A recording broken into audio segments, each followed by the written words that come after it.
Hey everybody, so I've got the key to the Subaru WRX TS, the top tier WRX available, and I get to drive this Almost-STI around for a week, so we'll see what it's like to live with as a daily driver. We'll check out all the features, the interior, we'll run some errands, take it out on the highway, and of course hit some insanely good canyon roads.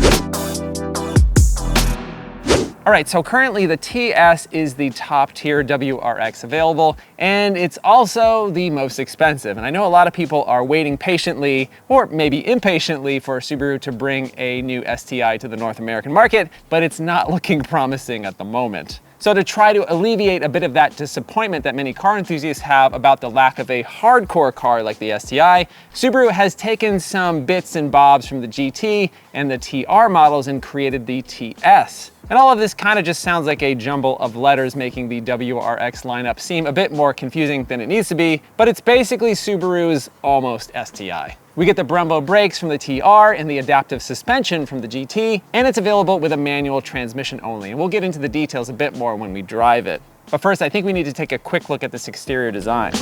All right, so starting in the front, I'd say it looks pretty much what you'd expect a WRX to look like, including all of these smushed bugs on the front because the thing is going so damn fast. I really dig these headlights, and of course the big chunky hood scoop right there on the top. That's a WRX staple that I never want to see go away. There is a whole lot of black plastic on this car, from this piece down here on the bottom to these wheel arches right here on the side. Now, I don't really mind the wheel arches on the side. I'm sort of ambivalent about them. But here in the back, there is a whole lot going on with lots of ridges. Got some fake vents, some more fake vents, another little fake vent. A lot is happening back here. We do get the pink S and the TS logo right here. No giant STI wing, we get this little spoiler. It's a cute little spoiler right here. But yeah, the side profile looks really nice. We've got gold Brembo calipers on this TS with 19-inch gunmetal gray wheels with these Bridgestone Potenza tires. They look really nice, but I think I might actually prefer 18s for a bit more sidewall. All right, let's step inside and start this thing up. Come inside here, sit in these wonderfully supportive bucket seats. Start it up. Let's give it a little bit of a rev so you can hear what the exhaust sounds like.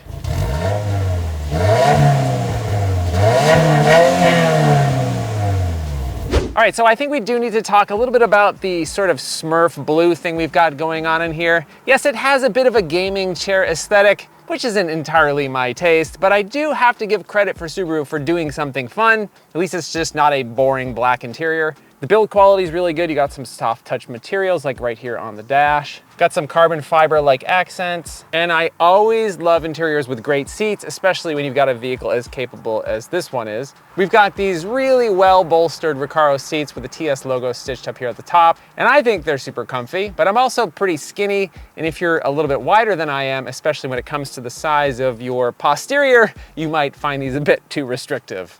And right in front of me, we've got the 12.3-inch digital gauge cluster, which looks decent. And the rest of the interior sort of feels like standard WRX. Well, except for the STI logo right here on the start-stop button. And there's also an STI logo on the gauge cluster. Overall, it's a pretty clean look, a pretty simple and not overly complicated design. In the center here, we get this vertical touchscreen, and it's not my favorite. You got a lot of functions that are only available on the screen, which means you're looking at it a lot, and it's a bit slow to respond. So that means you're looking at it even longer while you wait for it to respond. But we do have wireless CarPlay and Android Auto if you want to bypass a lot of Subaru's native functions. But ultimately, this system isn't a deal breaker for me. The rest of the car is just so good, but it's certainly not my favorite aspect. All right, so one of the best aspects of the WRX is that it's a fun car that's also a practical car. You've got 4 doors, making it really easy if you want to put a car seat back here. It's a bit tight for adults. I'm 6'3" and my head touches the ceiling. I can kind of slouch a little bit and I'll be fine. Legroom is pretty decent. Seats are actually pretty comfortable back here. But you know, it's not a gigantic back seat. This is a small car. It's also a couple USB ports back here. No vents though. Now we've got 12.5 cubic feet of cargo space in the trunk, which is below average for this class, but it's acceptable. And the seats do fold down so we can fit longer items.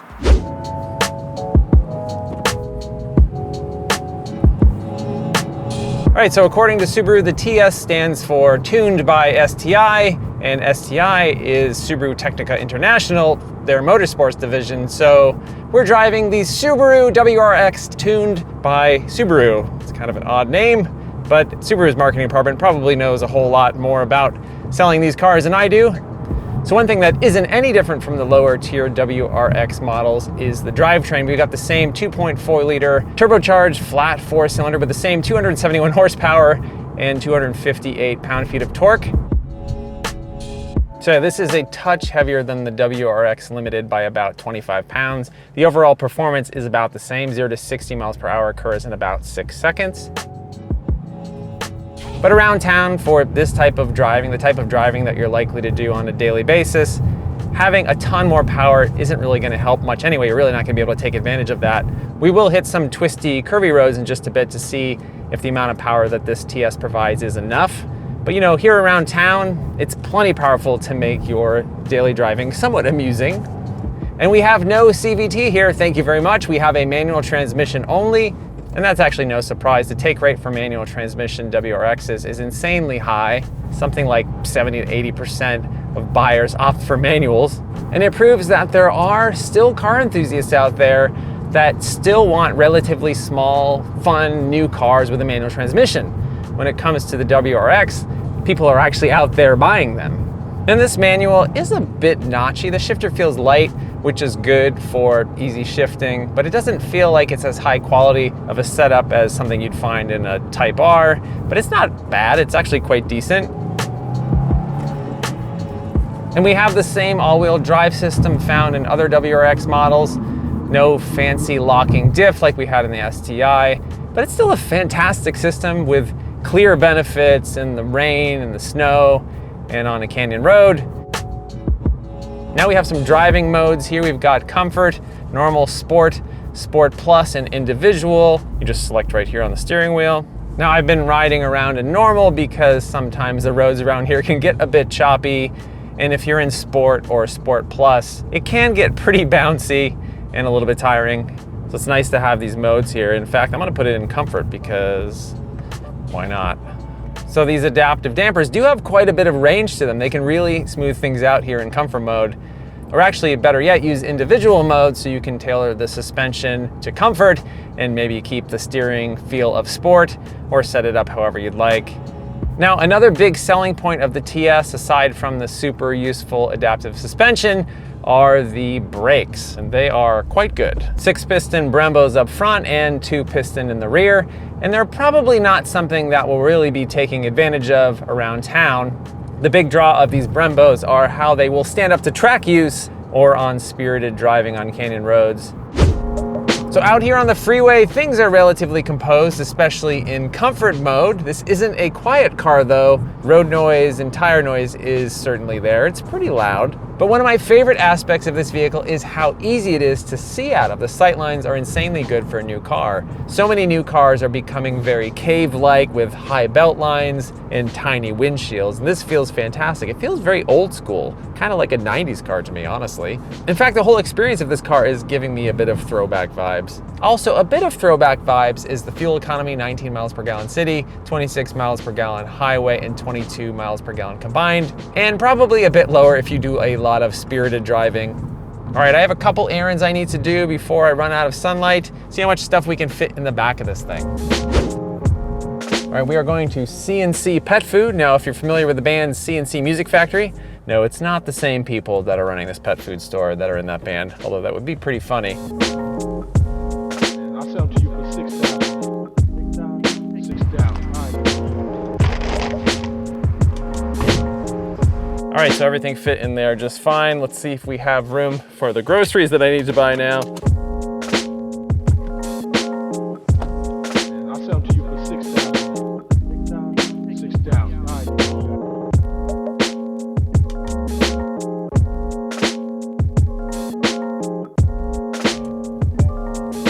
A little flashing light right there on the rearview mirror when you've got cross traffic. It's pretty useful.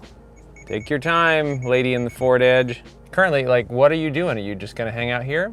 Just gonna hang out in the middle of the road? What you plan on doing? Can I go around you? Just on your phone? Just thinking about life? All right.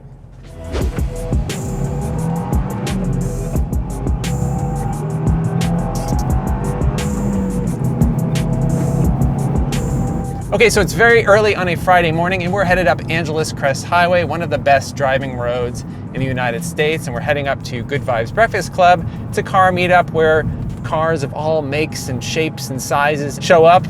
Now, I've been driving this car for the last week and I've spent quite a bit of time on amazing roads like this. And one of the things that I love about this car is that it has a bit of an old school feel. With the power that's available on tap, it definitely doesn't feel as aggressive or as hardcore as like an older STI or a new Type R. A lot of people will say that the WRX needs more power, and there sure is an allure to some extra power. But honestly, I don't really think it's needed here, and that will likely be at odds with pretty much every other review of this car. Sure, maybe if this is your primary track day car where you're pushing every little bit of it out of every last corner, but out here on the street, 271 horsepower is plenty for me, especially considering how fun this chassis is. One of the things that I really like about this car is that you do get a bit of subtle rotation of the rear as you're making your way around the corner. So yeah, the chassis tuning, the torque vectoring, all-wheel drive system is working with you to keep you out of trouble. And honestly, with the number of horrendous crashes I've seen on this road every single week, you might start to think that 271 horsepower is plenty. So yeah, as I mentioned, with the weight of this car and the amount of power that's available, it definitely gives me more of an old school vibe. And I really dig that. You can't rely on the car to power you out of a corner. You need to work with the car to get everything out of it. And in the end, I think it has the possibility of making you a better driver. Now, I was thinking about this on the way up earlier. One of the things that people tend to forget a lot about is the importance of tires. And these Bridgestone Potenza summer tires do seem to make a difference over the stock tires on the WRX Limited. Lots of grip here. So yeah, it's very easy to focus on horsepower, but good brakes that don't fade are also a huge plus out here when it comes to spirited driving, and that's definitely what we have here. These brakes are very good. You know, I gotta say, I love this car. It's so much fun. I feel like it's got just the right amount of power. I know a lot of people will disagree with that, and it's one of my favorite WRXs I've ever driven. Okay, so we're almost up to Newcomb's Ranch. Let's hope we can find a place to park because it seems like I'm always late when I get up here. I spend too much time just enjoying myself on these roads down here. Oh my goodness. Oh my goodness. There is a car upside down. I'm not in a great spot either. Somebody's gonna come around this corner and rear end me. Make sure they're okay.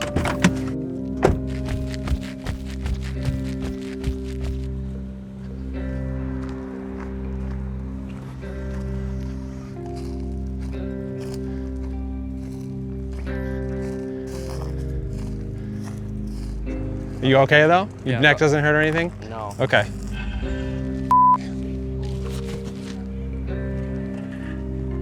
I have a Garmin. I might be able to text somebody. Okay, that's cool. Let me see. Are you guys good? Yeah. Car's upside down. Yeah, I noticed. Can't park there. No. Hey, mate. You all right? Yeah, he's just shaking up, but we're gonna start getting cars backed up, so I feel like people should start going by them. Otherwise, we're gonna have a crash back there too. I think we're gonna start letting other cars go by, otherwise we're gonna have a crash back there too. So I'm gonna send everybody past.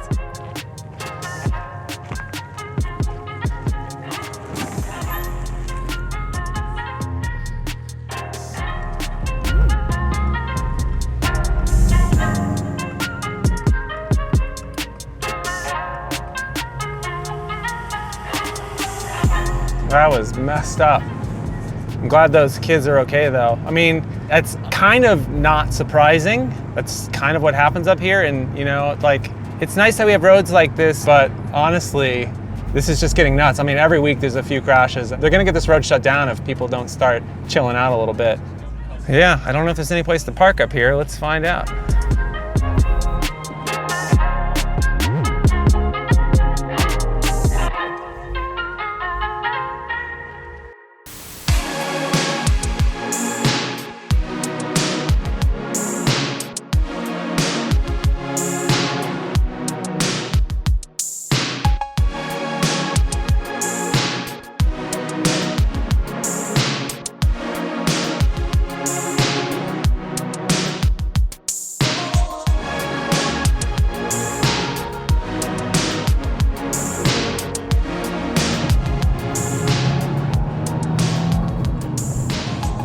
Right, so I'm actually heading up Angeles Crest rather than back down, so I can't go home quite yet because that crashed Audi is still blocking the road. Tow truck's down there taking care of it. I feel so bad for them, but you know, maybe they were going a little bit too fast around that corner.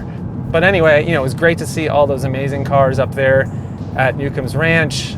Always lots of great people to talk to, and I always manage to find friends up there to talk to, people I haven't seen in a long time. Wait, another crashed car?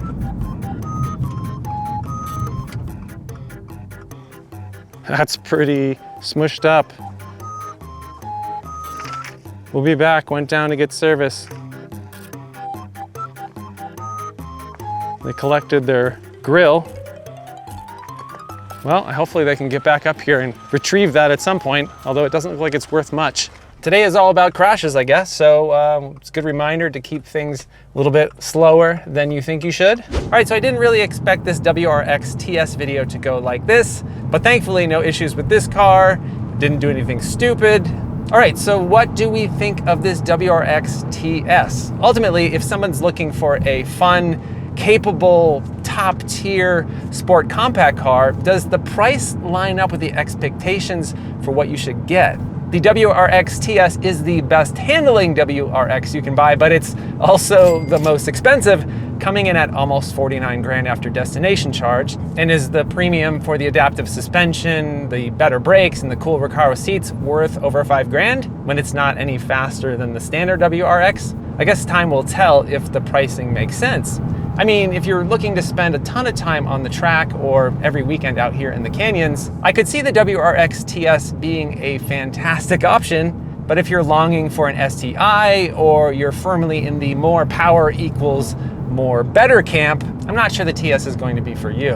But if you appreciate the often forgotten details of what make a car more enjoyable, like great brakes, fantastic suspension, sticky tires, and super comfortable seats, and super supportive seats, I think the TS could be for you. Let's see if that crashed car is still there. I don't really want to be stuck up here all day. I kind of want to get back home to my family. Seems like people are starting to head out, so maybe I waited it out long enough that people can get through now. There's the upside down S3. There's the cops. All these people thought they were gonna have a really fun time up on Angeles Crest today, and instead, they get stuck behind a crashed Audi. All right, that's gonna be it for today. If you like this video and you wanna see more like it, please consider subscribing and hitting that bell icon. If you wanna help support the channel, please buy a Hello Road t-shirt at helloroad.tv/shop. Thanks so much for watching. I hope you're well, and I'll see you soon.